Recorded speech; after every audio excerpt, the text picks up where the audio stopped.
I am recording this. Fair warning. Is that really necessary?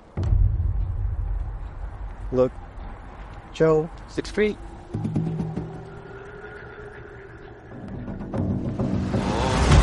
me a home where the buffalo roam. Is that praying? Where the deer and the antelope play. How did we get here?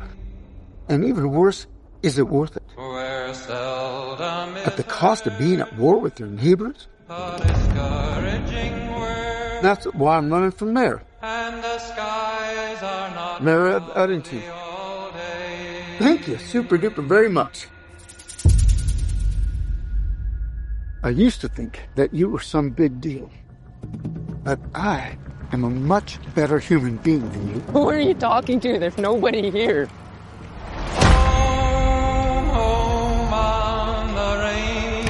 Husband, sheriff, mayor to be. Where the deer and the antelope You want things simple and neat. We were in a fight against evil. seldom is heard. These are your streets. No, they're your streets to keep safe. You know how death works out. People are going to be looking here now. Keep your own office going, but you're going to run mine. So we vote Joe Cross, take back our community, Hell yeah. save our soul.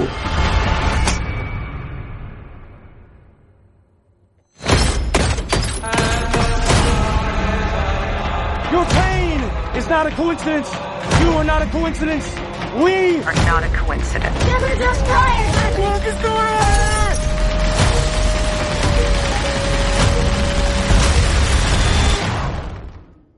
We need to free each other's hearts.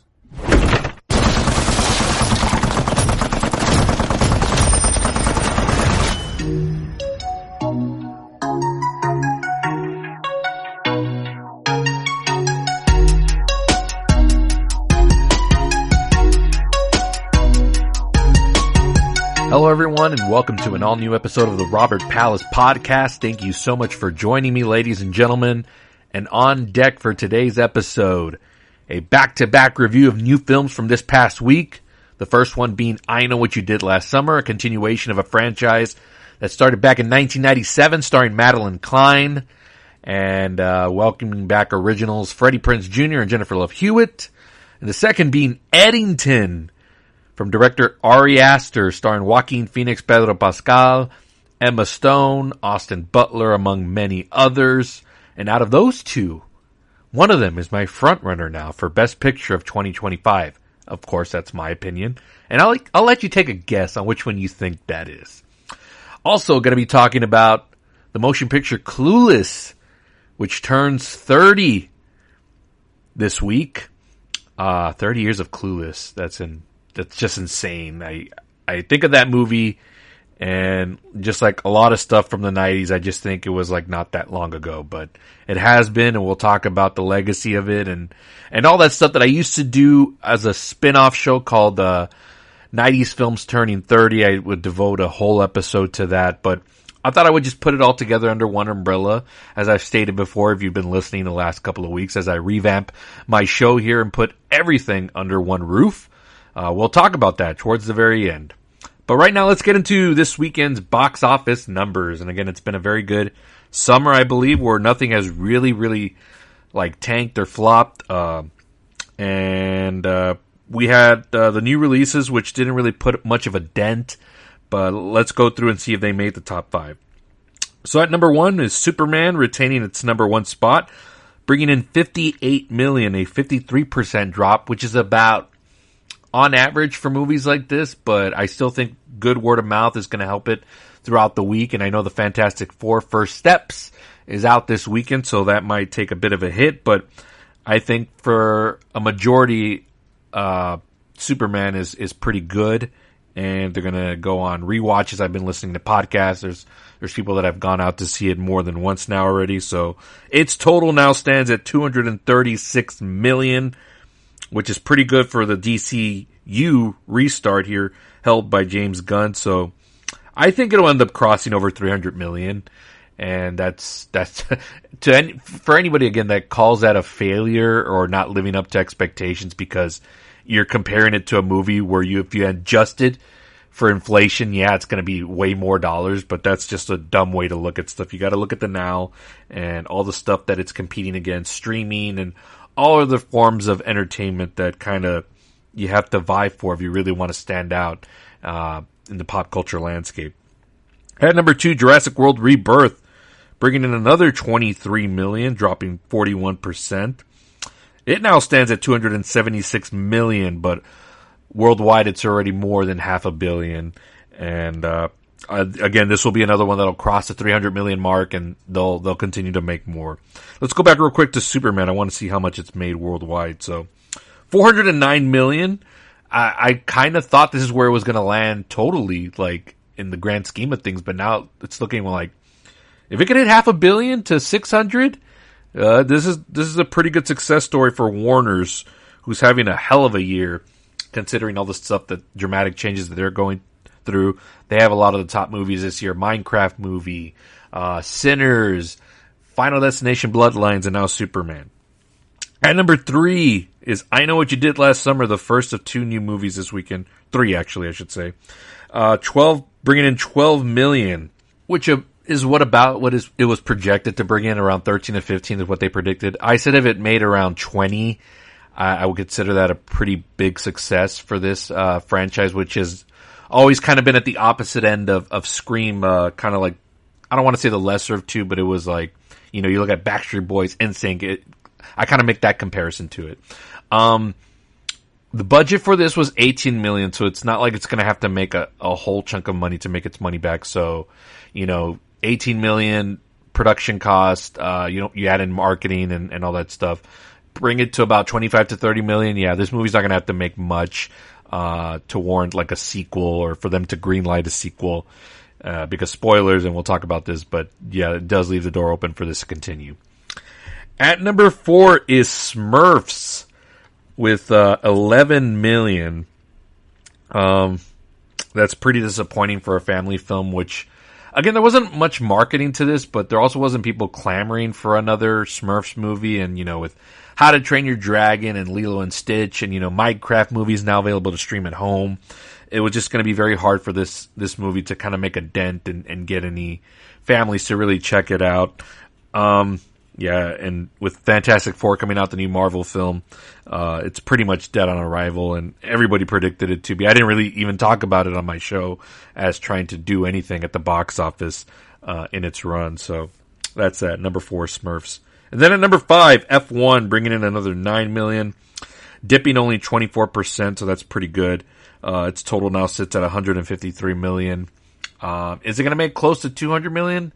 Not sure, but if we look at the worldwide gross for this, it's brought in 309 internationally, because F1 is, of course, bigger. It's a global sport, so it's going to do well overseas.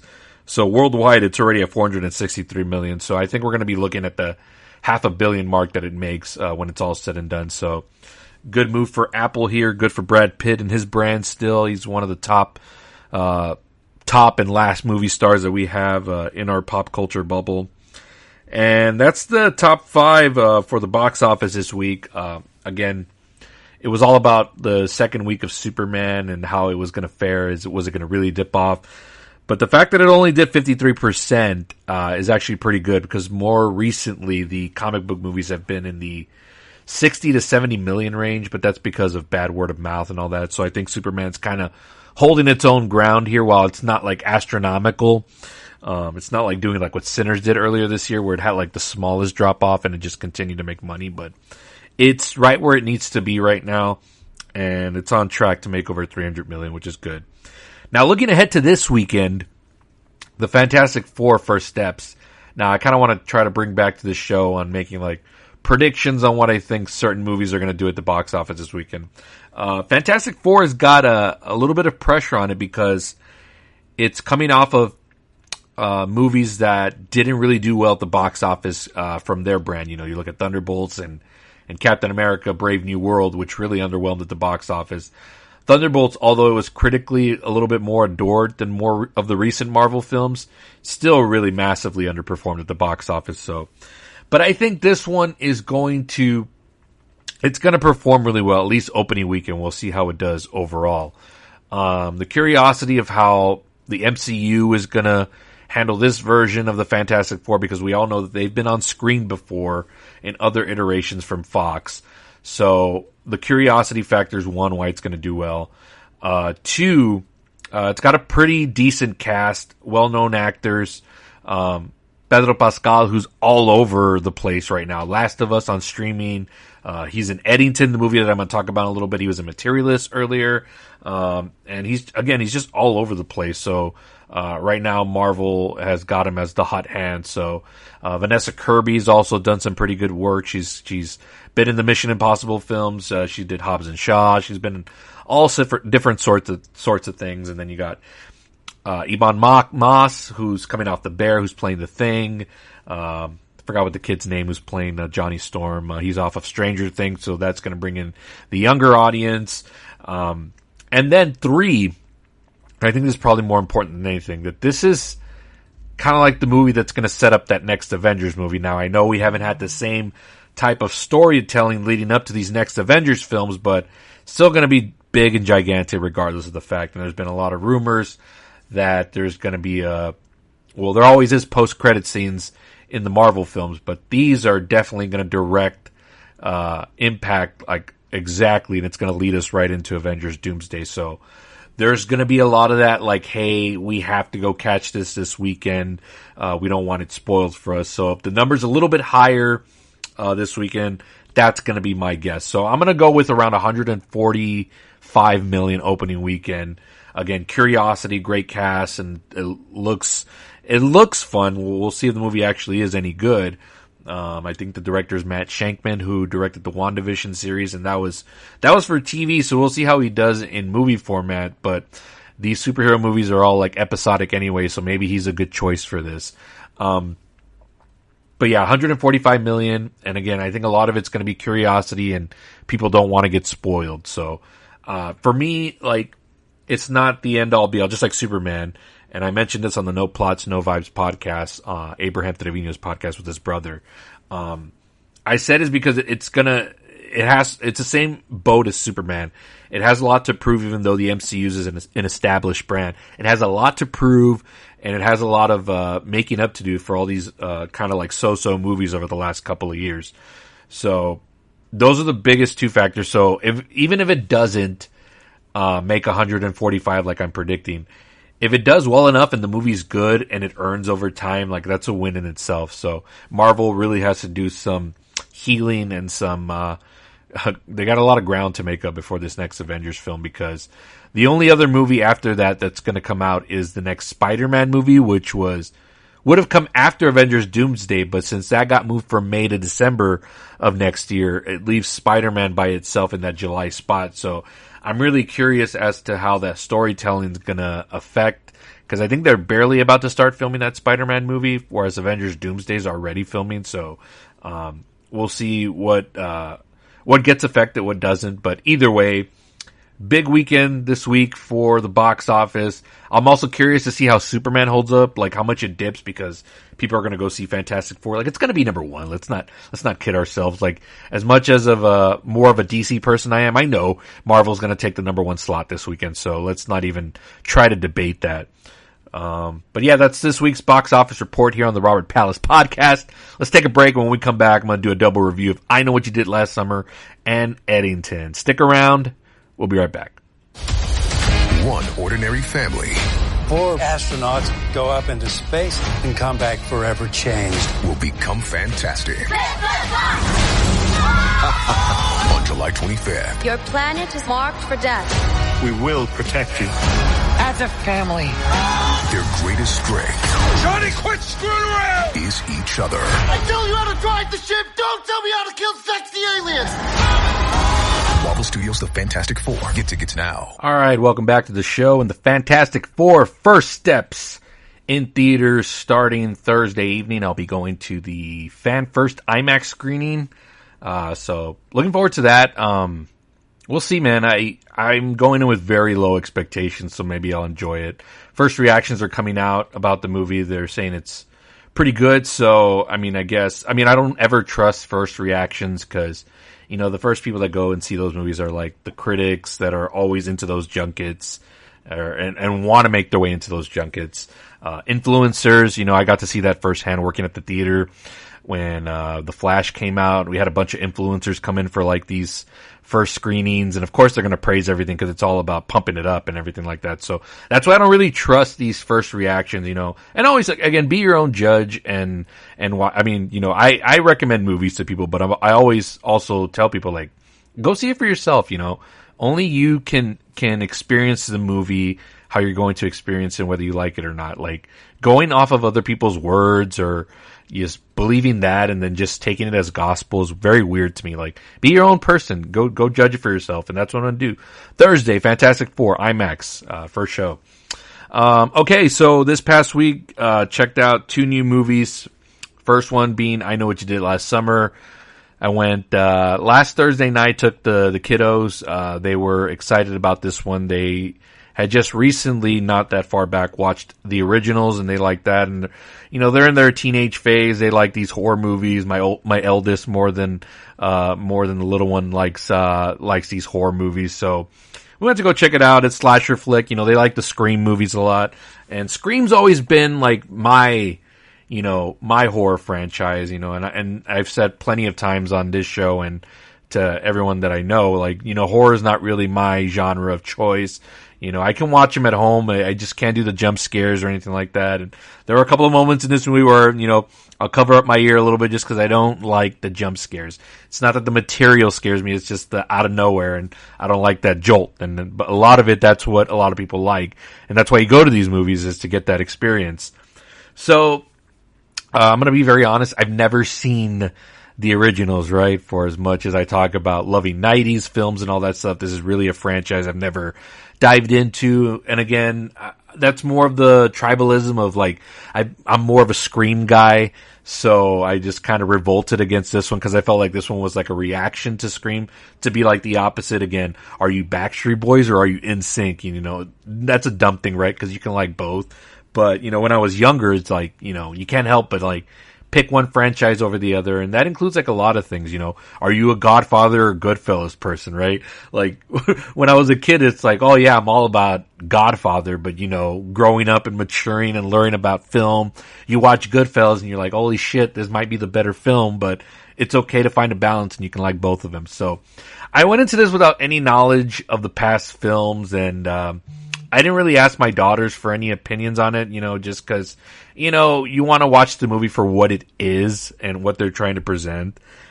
And from a movie standpoint, it is such a generic slasher movie. There's, like, really nothing new that it brings to the table. The script is very bland, the dialogue. I'm never expecting these movies to be, like, super clever, but then, you look at something like Scream, and while some of it is a little redundant on their side, they're at least creative in the way that they talk about stuff that's happening in the movie and the way they converse with each other, but it's also very meta. I Know What You Did Last Summer looks more like a straightforward slasher flick, and the cast is okay. The bright spot in this one is a girl named Madeline Klein, who she just pops up on the screen. She's playing like the kind of like the new version of the Sarah Michelle Gellar role. Again, I've never seen the original, so for those of you that have, I guess you can relate and you'll know what I'm talking about. And she's a standout here, and I think she's got a really good career ahead of her. Read up a little bit about her.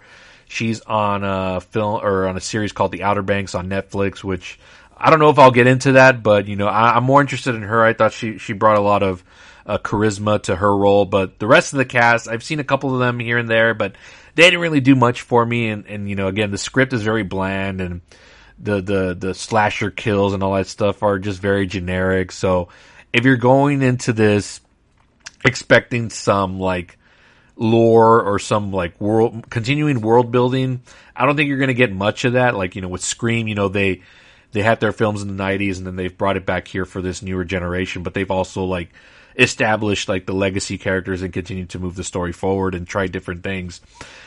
this movie does something in the third act, and even I thought it to be like completely out of left field, even though I've never seen the originals, and my daughter can be the one to attest to this, because once we got out of there, she was like, that was so stupid, like how could they do that? And I tried to, I guess, see where she was coming from, right? Like, and I was like, would this be like if, so-and-so, like the way people criticize the way they portrayed, like, Luke Skywalker in The Last Jedi. And I don't know if she's seen that movie, but she was like, yeah, it's like something like betraying, like something like they did some things that a character you thought would never do, and just kind of ruins, like, kind of like the taste of the originals. And I don't want to spoil it for y'all, because if y'all are going to see it, but once you do see it, and I kind of saw it coming from a little bit of a mile away, and I was like, I don't know if this is going to work, and I don't know if this is going to piss off like the original fan base, because I'm sure there is a big fan base for the I Know What You Did Last Summer films. There's 2 of them, and I think it's been redone as a TV show and straight to home videos, stuff like that. So it might piss off like the original fan base, but for me overall as a movie, it didn't work. And then there's stingers that tie in like the original characters from the sequels, and it looks like they're going to go ahead and continue on and do more of these. I thought Freddie Prinze Jr. and Jennifer Love Hewitt coming back it's what it needed for this to be like completely watchable. And you can tell they've grown as actors, and, not to say that they're the best of their kind, but for this movie that was completely like almost lifeless, except for like Madeline Klein, who's great. Again, this movie's just so generic, but if you're going for your Friday night scare of the week, you're taking your date out, or you're a bunch of teens going out to hang on a Friday, Saturday night, like, yeah, you'll have fun, but don't expect it to be like anything like new or trying to tell anything new. It's just kind of like, it really is rehashing like the same story, and a lot of continuations have done that, but they've also built on it. Like Scream, like, it's a masked murderer committing crimes in a city, and they do that in these new films, but they also try to do different things with it. So I at least appreciate that franchise for that. But I think out of the more recent stuff that we've gotten horror wise, like, this is so on the generic scale. So I give it about 2 stars because it is watchable, and getting to see Freddie Prinze Jr. and Jennifer Love Hewitt, even though I'm not a fan or haven't seen the originals, I still appreciate their presence because they are from my generation and when I was growing up as a young teen in the 90s.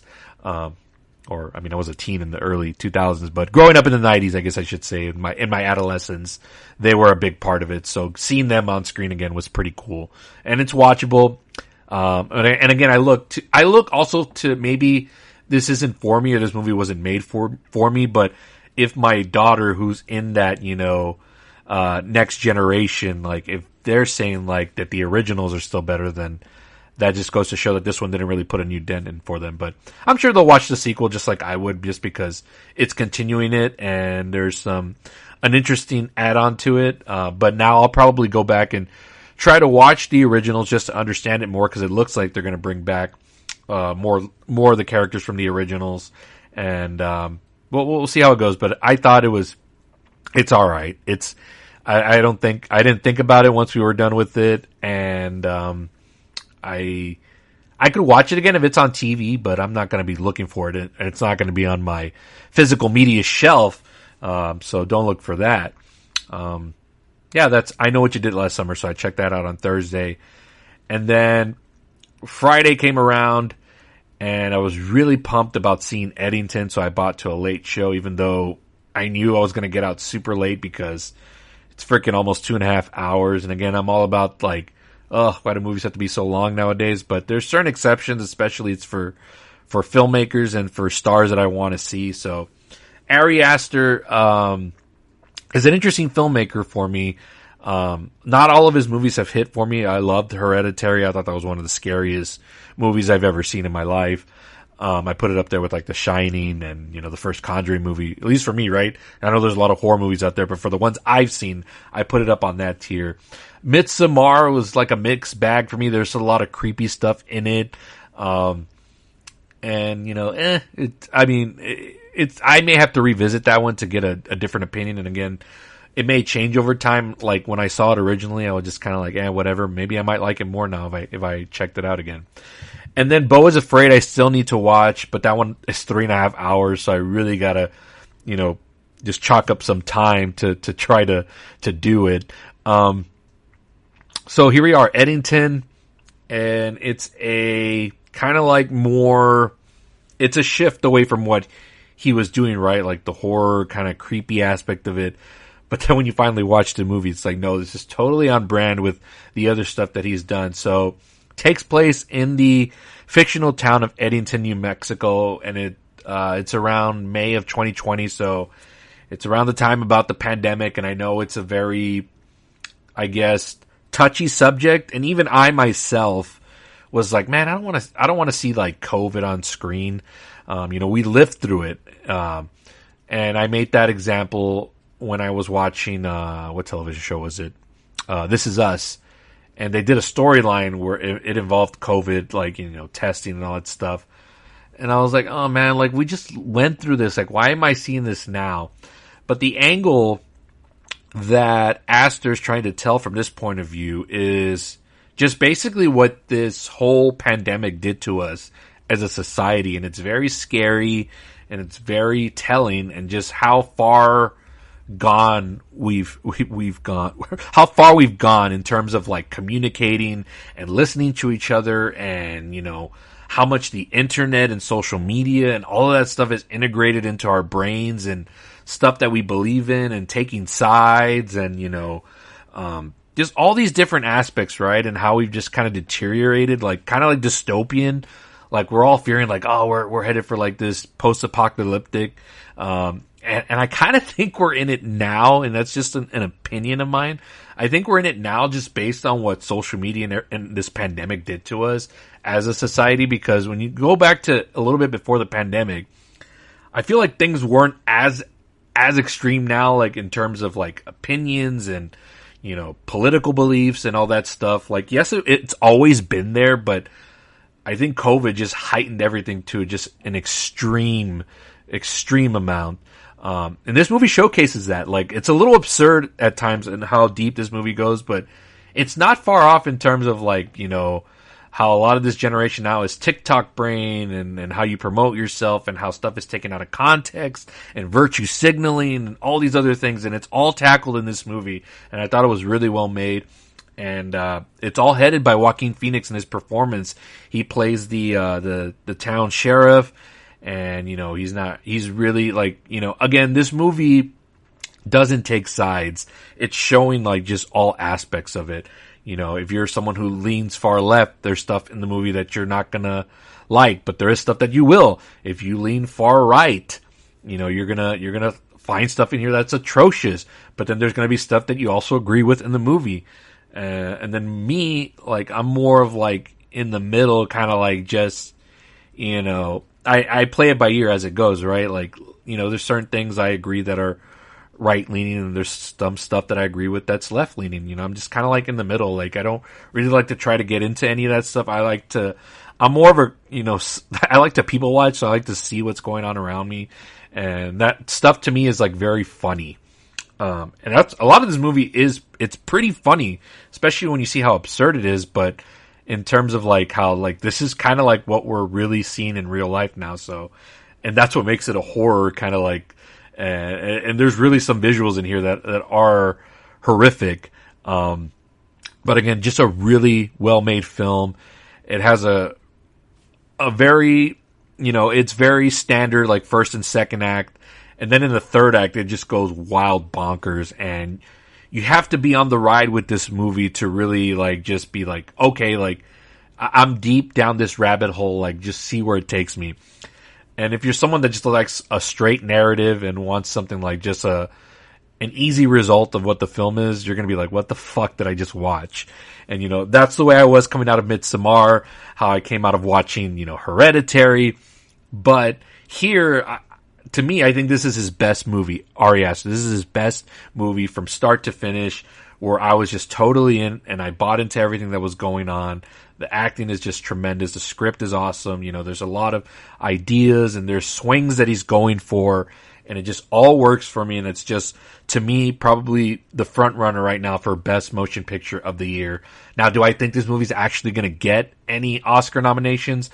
I highly doubt it, just because I think the topics here in this movie are too controversial, too fresh. I think they're going to stay away from it. You know, I put it in the pantheon of movies like JFK and Oppenheimer that really tackle these controversial topics, and not that it's not based on real people, but it's based on real stuff that has happened. So that's why I put in that same, like, conspiracy, like how you view the world, and, you know, do you take a director's storytelling to heart on it, or can you also just take it in as a motion picture? And I think as a movie, it's just really entertaining. It's a little out there, but again, out there is kind of my thing. I love weird movies, and when directors, you know, when you think they're going to zig, they zag.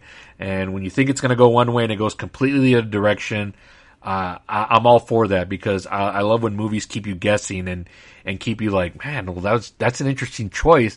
I may not agree with it, but I like that they went for it. So that's what this movie has brought out a lot of. You know, I also put this in mind because it's a movie that I've thought a lot about since I've gotten out of it. It's haunted my mind, and, you know, I can't wait to see it again. Joaquin Phoenix, as I mentioned, is just incredible in this movie. If anything, I think he may be deserving of an Oscar nomination. I think he's just really good in this, and he's been good in a lot of stuff over the more recent years, including like Joker. Like he's just one of those actors that, like, you have to just dial all in on what he's doing. He's kind of like in that same, like, not as big of a star as DiCaprio or like a Christian Bale, but he's in that pantheon of like these actors that just dive all into their characters and just do wacky stuff with it. So he's incredible here. Emma Stone's in it briefly, but she's very haunting in it whenever she appears on screen. So she's making some great choices with her career. Austin Butler has a couple of scenes where he's just playing like this cult person, and it's a little, again, it's all out there, and then it just dives into all these things, you know, the people that are so into Facebook and conspiracies, the Twitter, TikTok generation. It's just all of that combined, and there's just a lot of combustible elements in this film. There's a lot of tension, a lot of anxiety, a lot of, you know, just fear of where we've gone as a society. And while this movie is very, like, exaggerated, it is also, you can also take a step back. This is a good movie for us to look at and be like, look at how absurd, like, we've become in terms of, like, not listening to each other and not communicating. It's just a really good portrait of, exaggerated portrait, but a portrait nonetheless of how we've become.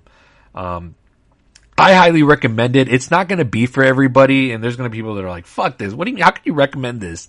This is so terrible. Like, well, what are you even thinking? What do you think is a good movie? And, you know, art is subjective and all that, but it really resonated with me, and I'm not into, like, oh, it's too soon to do stuff like on stuff that just happened. You know, you think back to 9/11, and there was 2 movies that came out not that much after when the events in New York happened, and United 93, which is a really fantastic just thriller, but also real portrait of what happened on for that story. There was World Trade Center with Nicolas Cage.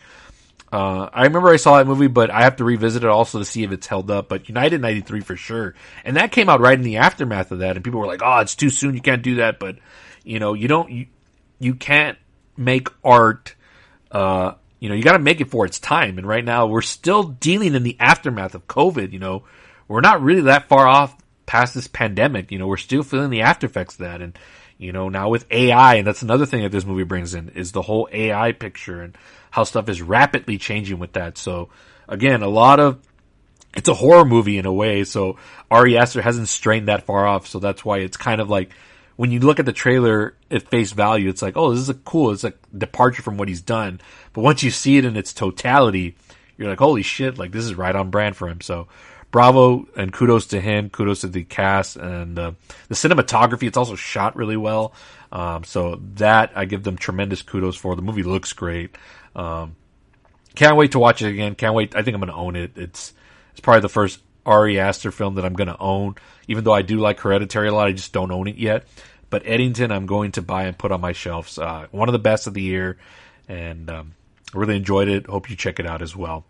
You know, it's not It's totally different now from everything that's coming down this summer. Everything's all pop and circumstance, and it's all candy and, you know, fast food. Eddington's a little bit more like, it's weird for a movie like this to come out in the summer, but again, that's why I think it's not really positioning itself for Oscars. It's for a different audience, but if you really like films and like different things and just want to see a little snapshot of how this director sees our society now through his lens, like, go and check it out. And that's Eddington, and I Know What You Did Last Summer in theaters now. Both were not big box office successes this weekend, but I believe those movies didn't like cost in the millions like the way an F1 or a Jurassic or a Superman costed. So they're going to be okay. Again, art. You don't make art. Kevin Costner said this. You don't make movies for the box office. You make them for their lifetime. And I think Eddington, once said and done, and the years down the road, it's going to grow. I think there'll be a much better appreciation for it. Won't be appreciated in its time right now like I'm appreciating it. But I think down the line, people are going to discover it and going to be like, wow, like that was pretty wild, but also pretty not super accurate, but it's a little on the nose. All right, let's take one final break. When we come back, let's turn the clock. Talk about Clueless, the 30th anniversary, right here on the Robert Palace podcast. We'll be right back. So, okay, like right now, for example, the Haitians need to come to America. But some people are all, what about the strain on our resources? And it's like, when I had this garden party for my father's birthday, right? People came that, like, did not RSVP. So I was, like, totally bugging. I had to haul ass to the kitchen, squish in extra place settings, and, like, people were on mismatched chairs and all. But by the end of the day, it was like, the more, the merrier. And so, if the government could just get to the kitchen, rearrange some things, we could certainly party with the Haitians. Wow. You guys talk like grown-ups. Oh, well, this is a really good school. Mr. Hall was way harsh. He gave me a C-. Well, he gave me a C, which drags down my entire average. Hello? There was a stop sign? I totally paused. You try driving in platforms.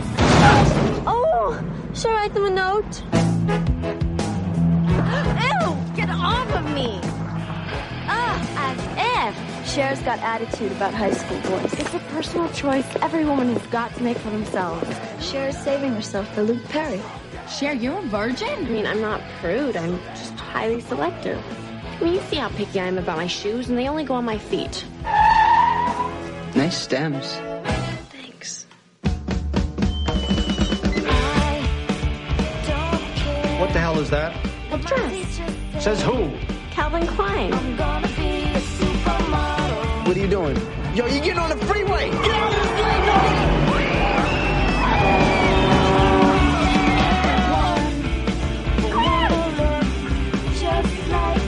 You go, girl. Are you okay? I'm fine.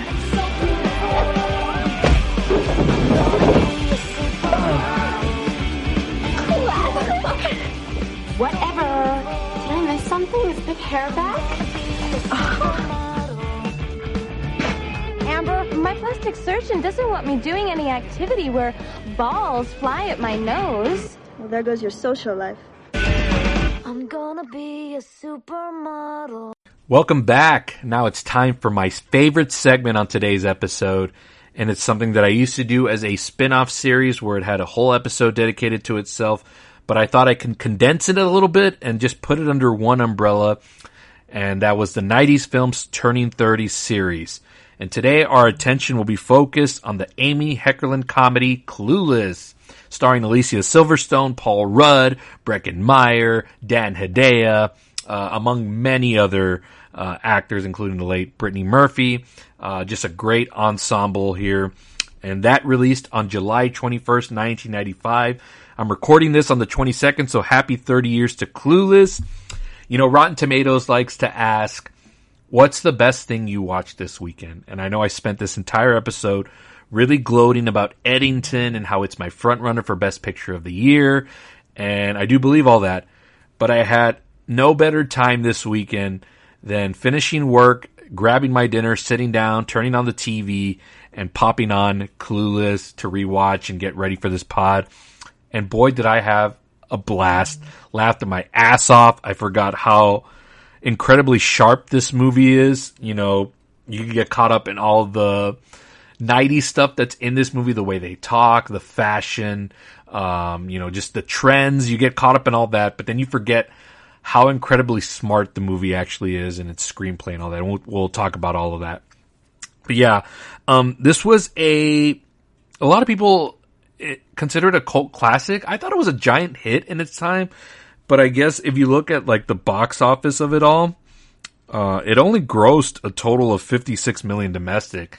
Now back in 1995, that's actually not too bad. That's considered like a modest hit, but you know, for me, my memories of Clueless, like I didn't watch this on the big screen, you know, this was a blockbuster night, rewatches on television on MTV. You know, we got a lot of publicity on MTV, partnered with Paramount and all that stuff. So there was a lot of cross tie-ins. I think they had their world premiere. I was looking on some videos on YouTube. They had their world premiere like on the beach, sponsored by MTV and all that stuff. So just very like, they don't do a lot of that marketing anymore.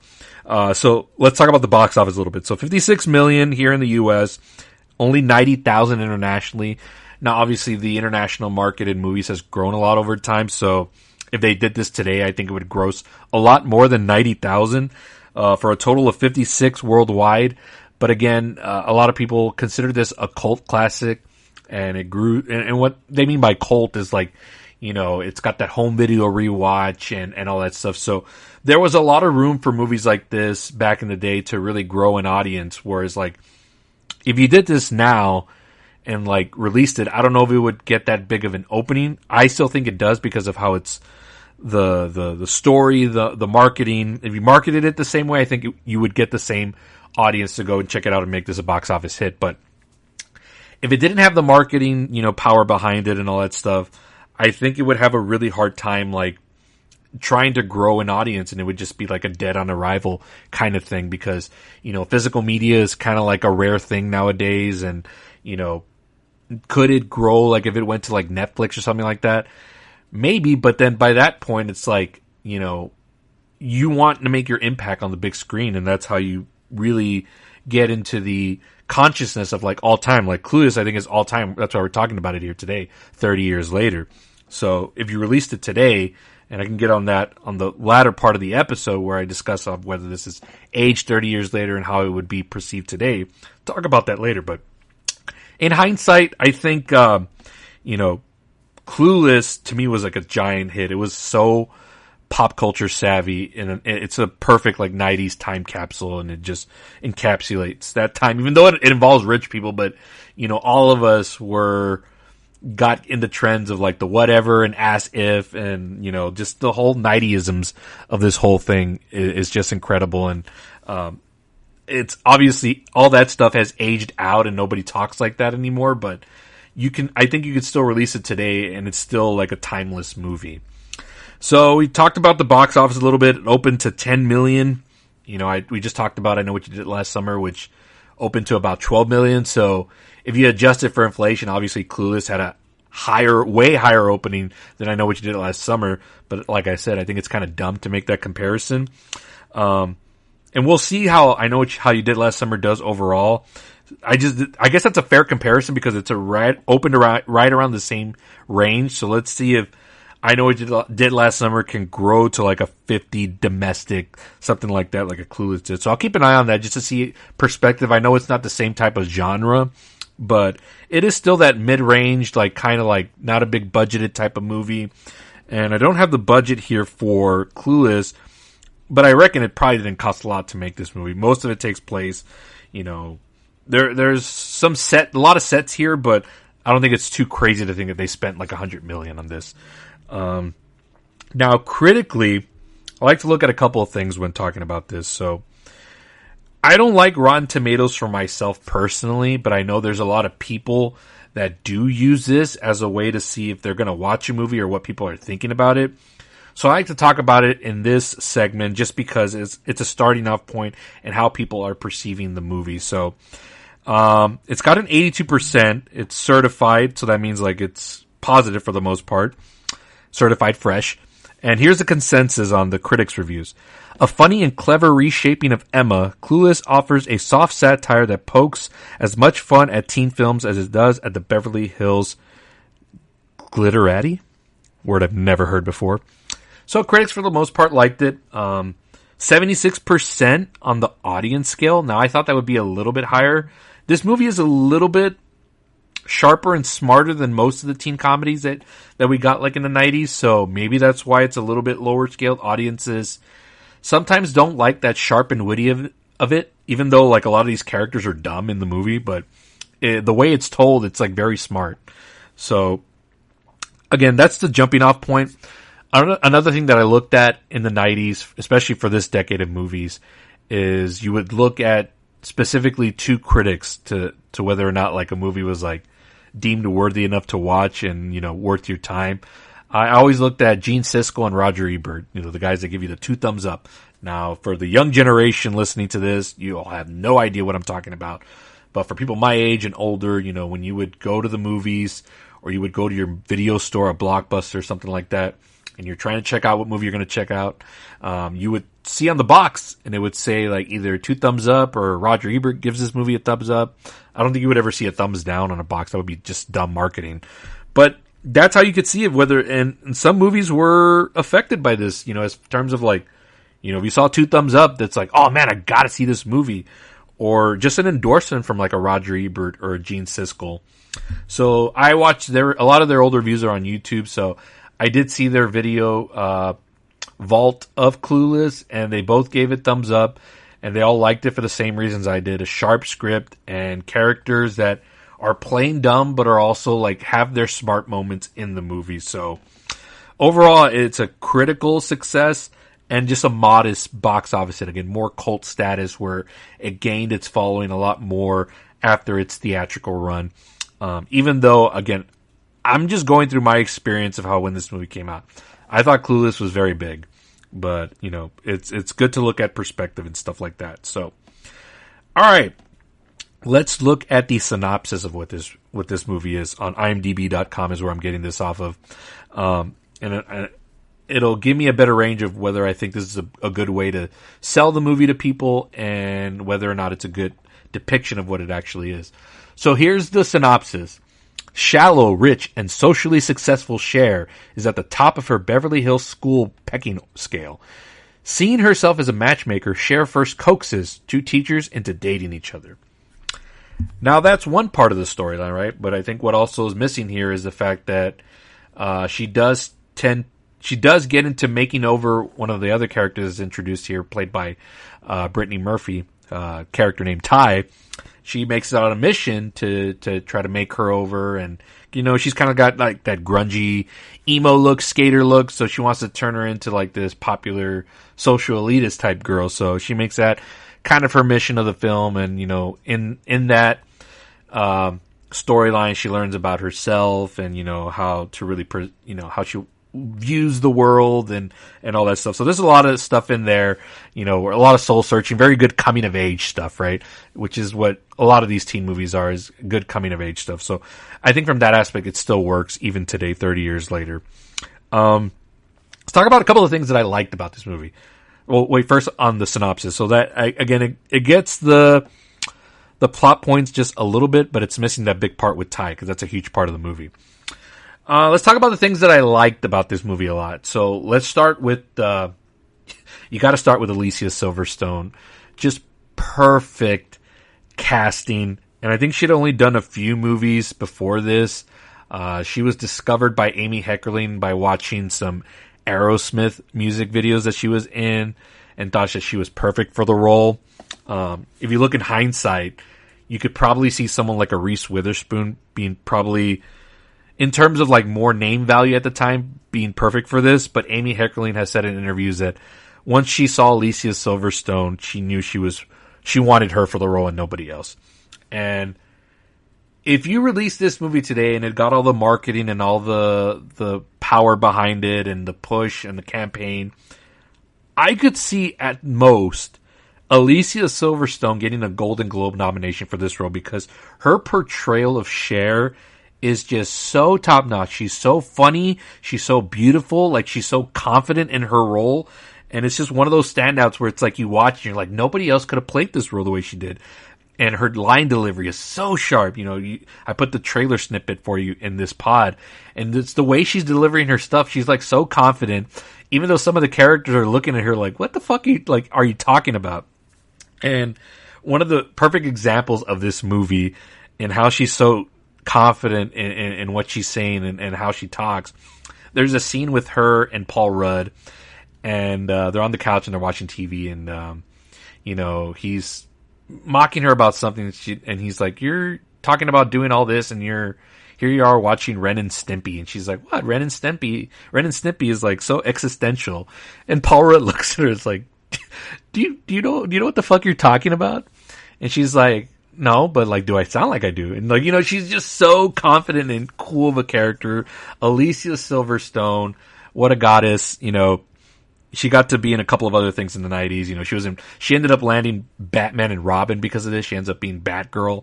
And I know that's like not that good of a movie, or just a bad movie in general, but I enjoy it. But, you know, she just leaped into superstardom because of this movie. So, and that's one of my favorite things about this movie is just it's an ensemble, but it's also carried by her.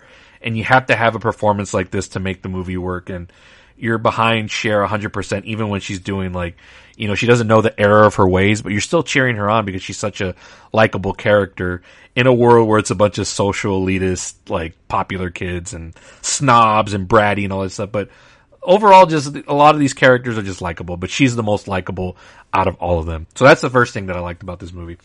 The second thing is I forgot how damn sharp and funny this is.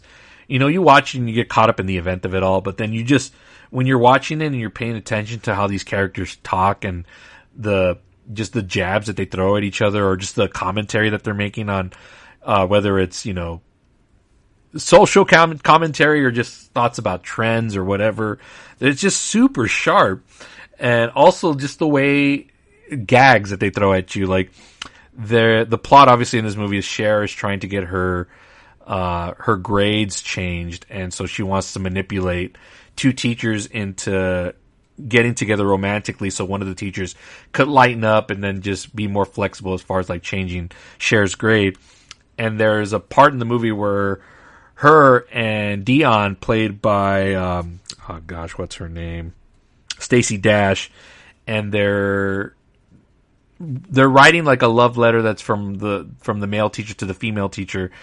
And the character of Dion reads the note, and she's like, "Oh my God, this is so romantic, and how did you think of this?" And she's like, Cher's like, "It's a quote." And Dion's like, where's it from? And she's like, "Cliff's Notes." And it's like, the way it delivered, it's like so fucking funny.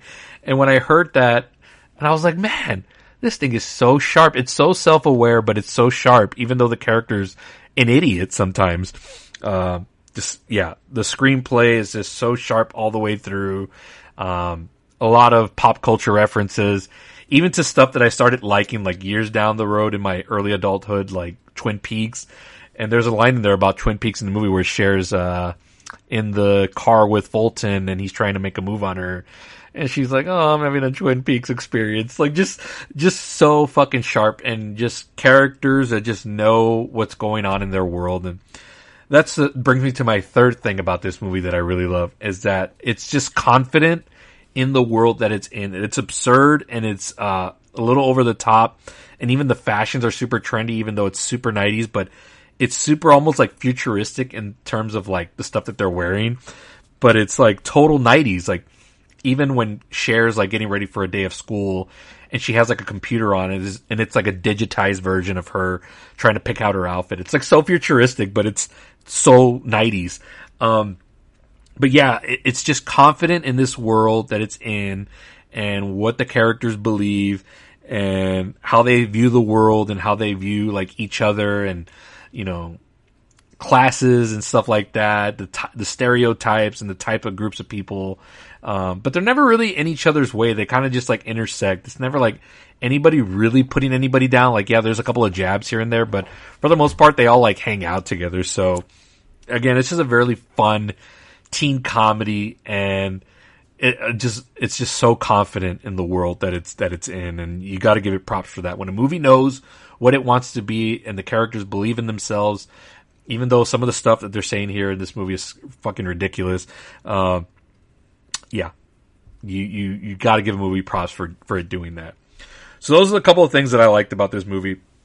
Now, I didn't really think about recasting it, which is another one of the things that I do in this series, is like recast it if you were doing it today. I don't know a lot of the young actors of today's world, which is something that I don't know if it's just separating for me because I'm getting older. Because I used to be good at, like, you know, kind of like the generation before this one, as far as like who are the next young up and comers, like the Glenn Powells, the Miles Tellers, and, you know, the Anne Hathaways, you know, people like that, but they're now fully grown.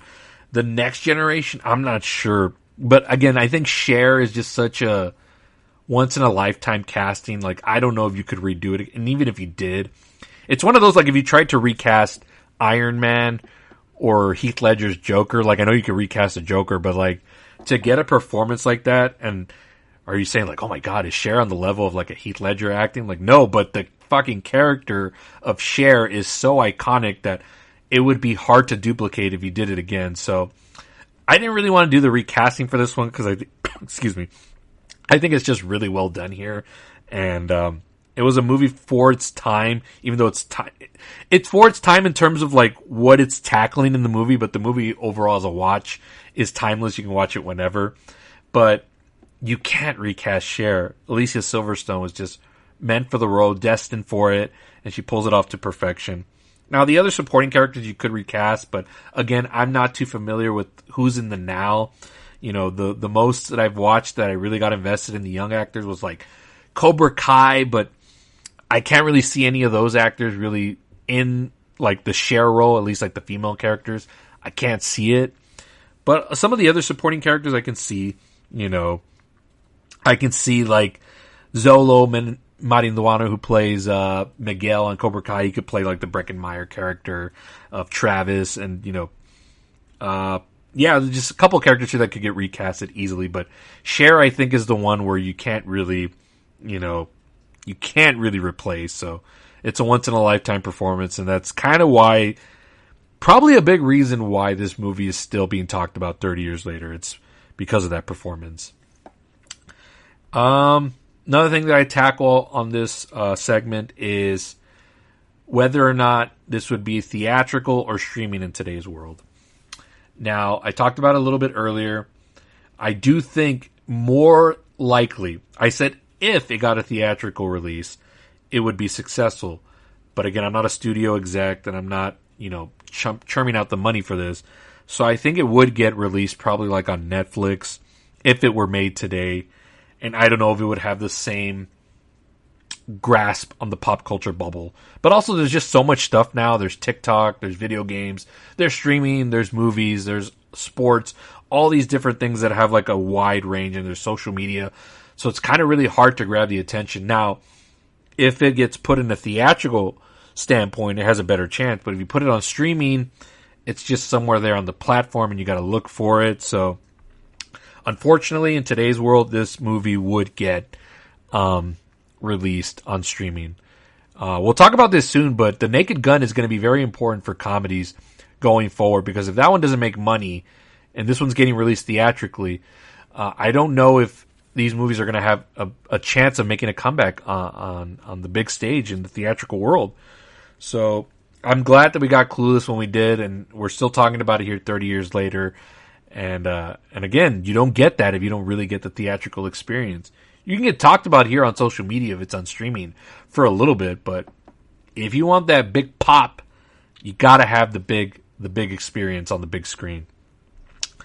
And then, has this movie aged 30 years later? I think yes. Again, I mentioned on my review on Letterboxd that it's a perfect 90s time capsule. Like, yes, the fashion trends, the way people talk, the music that's being listened to and all that stuff. All of that is of its time. but the coming of age and all that stuff, the high school relationships, I'm sure the cliques are way different now and they're more like intertwined. But again, in this movie, they're also like intertwined. Again, it's not really people against one another, even though they do sometimes put down like the stoners and all that stuff. But for the most part, again, all these characters are interacting with one another. So there's still a lot of relatability to it. So I think it still works. I know my eldest, she liked this, and she was younger when she saw this and really liked the movie. I have to get her perspective now on how she sees it. Maybe have her rewatch it again now that she's a full-on teenager and see if she still reacts to it. So, but if she reacted to it when she was around like 8 or 9, around that range, I think is when she first saw it, and she liked it then. So I'm curious to see her thoughts now. So, but again, that just goes to show she was 8 or 9 like a couple of years ago. So, and this movie's like 30 years old. So the movie worked. It's timeless. So in that aspect, I do have to answer yes. This movie did age well 30 years later. And that's Clueless for y'all. Celebrating 30 years this week. I think it's in some theaters. I actually wanted to see if I can go catch a showing of it. Since I never did watch it on the big screen, I do want to kind of revisit some old movies that I know some movies get put back onto the big screen, but for the most part, like I've seen a lot of them, but I do want to go revisit those ones that I never saw on the actual big screen, and Clueless is one of those. So if I find a showtime for it, maybe I'll go check it out or take my oldest to go rewatch it. But that's going to do it for this week's episode of the Robert Palace Podcast. Thank you so much for joining me. You can find this podcast on most of your podcast platforms, however you listen: Apple, Spotify, Pandora, Amazon. They're on so many different platforms. I just put it on a new website not too long ago, and it listed all the stuff that it goes on to. So there's a wide reach for it. So I'm sure whatever platform that you use for podcasts, you can find it. It's also on YouTube in video format, although there's not much video to it, but you can listen to it through there as well. Gonna check out Fantastic Four this week, and you'll get my review next week. Gotta start talking football a little bit, folks. It's coming. So, I'll probably invite Abraham next week, and we can talk a little bit about, again, that was also a show that we did fully on as a spinoff, and it was completely football, but it was very heavy, top heavy, and a lot of stuff that we dived into.